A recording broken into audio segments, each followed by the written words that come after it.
fortunate that I've gotten a lot of really great advice over the years from mentors, but two pieces of advice really stand out. One being, don't be afraid to ask for more. And in the same way, don't be afraid to ask for help. That really being proactive about your professional development is the surest way to get what it is that you need to develop.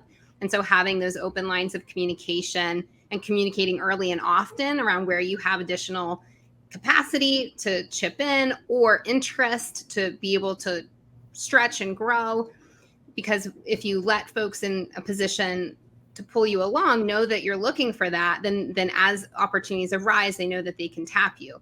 But equally, if you need help, speak up and get it, so that way you're able to grow and to learn those things. So even if you may not have the sort of skills or information to do it all on your own, that's okay.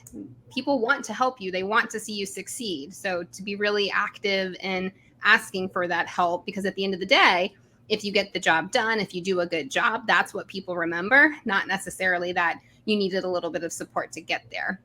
And then the second piece of advice that someone else gave me that has really stuck with me is know going into a position what you want to get out of it. And so having a very clear understanding of where you'll be able to gain new skills or knowledge that you can then apply to your career. So that way you can have that weather eye on obtaining that. And if, as you're evaluating an opportunity, if that's not clear, then maybe that's a signal as well that perhaps that isn't the best option for what your career goals might be. That's great advice. I'm going to put that on the sticky side of my brain. I know that for me, similarly, I do have a couple pieces of advice I've been given along the way. Learning from your mistakes is better than not making any at all. That's a big one. It's really, not being afraid to try something new or try something that you might not know how to do, or being afraid to make that error. I know in here, a lot of the times we say, there's never really truly any large mistakes we could make. We might have to pick up the phone and make an extra phone call. And if that is the error, then we're okay with that. We'll live, we'll survive. But then the next piece of advice would be seek first to understand, then be understood. I think that this has Stephen Covey, but it has truly helped myself navigate through difficult situations where you need to attend to them, especially as a leader.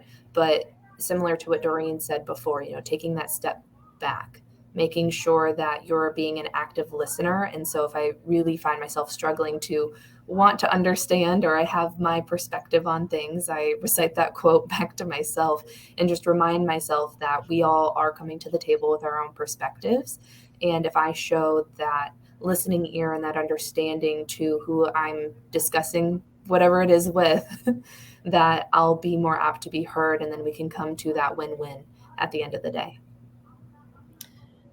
For me, I think that the biggest piece of advice, and this is, I think, the most important, it's important to be intelligent.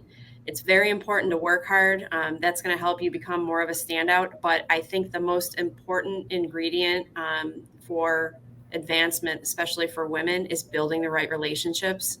Go out of your way to build the right relationships. I remember when I was a junior associate, and there was a particular director who loved football, and he walked with a big stick, meaning he had a big voice in decision making. There was a lot of, metaphorically speaking, distance between he and I in terms of, how often we interacted. For me personally, I absolutely love the Buffalo Bills, but I couldn't really tell you, much about football other than, I want the Bills to win. However, in order to build a particular relationship with this director, I checked the score of his favorite team every single weekend. And then I'd pop by and say, hey, your team won. I would make sure I had talking points ahead of the conversation to make sure that I knew what I was talking about. But what it did was it laid the foundation for our relationship, which then opened up the gateway for more work-related conversations, and then more opportunities for exposure came. So, and I know that's hard because especially when you're first entering the workforce, you're trying to cultivate confidence yourself. You just have to dip your toe in the water. But it's absolutely necessary, really, whatever stage you are in your career, but really try and venture outside of your comfort zone to build those positive relationships. When I worked at the college, I had the great fortune of working under former Chief Academic Officer Beth Tarquino, who is one of my what I call my sheroes to this day. And thankfully for me, we've become very good friends, and she still is one of my mentors who I talk to frequently.